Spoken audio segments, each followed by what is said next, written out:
எல்லாம் வல்ல தாயும் அவளே ஆயிரம் கண்ணுடையாள்.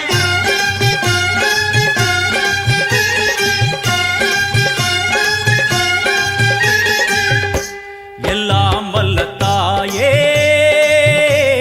எங்கும் நிறைந்தாயே,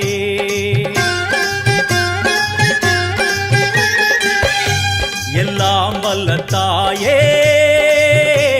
எங்கும் நிறைந்தாயே. உன் திருநாமமே இங்கு பல கோடியே, அதில் எதை சொல்லி நான் அழைப்பேனோ.